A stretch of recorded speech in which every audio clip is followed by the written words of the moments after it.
السلام عليكم ورحمة الله وبركاته إن الحمد لله نحمده ونصلي على رسول الكريم أما بعد সম্মানিত দিনী ভাই বোনেরা, দেশ এবং বিদেশ থেকে কাছে দূর থেকে যারা যে প্রান্ত থেকে আমাকে দেখতেছেন সবাইকে আন্তরিক মোবারকবাদ। প্রিয় বন্ধুগণ, আজকে অত্যন্ত গুরুত্বপূর্ণ কিছু রেমেডি নিয়ে আমি হাজির হয়েছি আপনাদের সামনে। আমি সাথে রয়েছি মাওলানা নুরুদ্দিন আহমেদ ফরাজ। প্রিয় বন্ধুগণ, আজকে আলোচনা করব যৌবন শক্তি ফিরে পাওয়ার উপায় নিয়ে।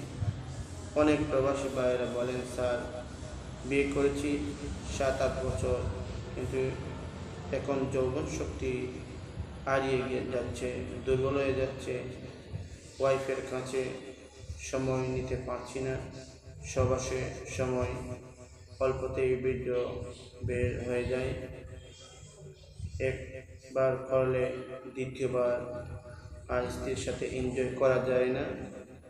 এই বিষয়ে অনেকই ভিডিও আমি আপনাদেরকে দিয়েছি।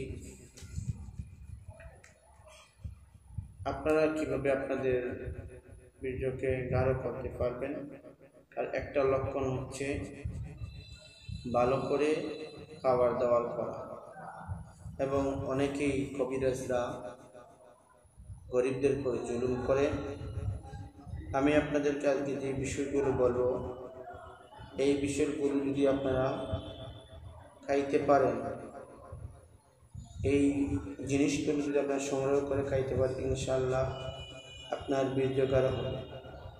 1 নম্বর মধু, 2 নম্বর রসুন, 3 নম্বরে কাঠজিরা। তা আগে আমি বলেছি, অনেকবার বলেছি, এগুলো খেলে বীর্য গাঢ় হবে। আর বীর্য পাতলা হলে মনে রাখবেন, স্ত্রীর সহবাসের সময় কম যায়।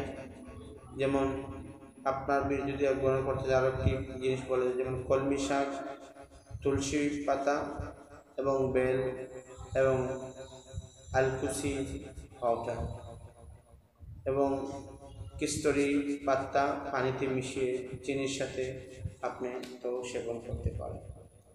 প্লাস যে কথাগুলো, আপনি ন্যাচারাল খাবারগুলো খাইবেন, ইনশাআল্লাহ আপনার বীর্য গাঢ় হবে। আর বীর্য গাঢ় হলে স্ত্রীর সাথে দীর্ঘক্ষণ এনজয় করতে পারবেন। তো প্রিয় বন্ধুগণ, আজ এই পর্যন্ত, দেখা হবে অন্য কোনো ভিডিওতে। আসসালামু আলাইকুম ওয়া রাহমাতুল্লাহি ওয়া বারাকাতুহু।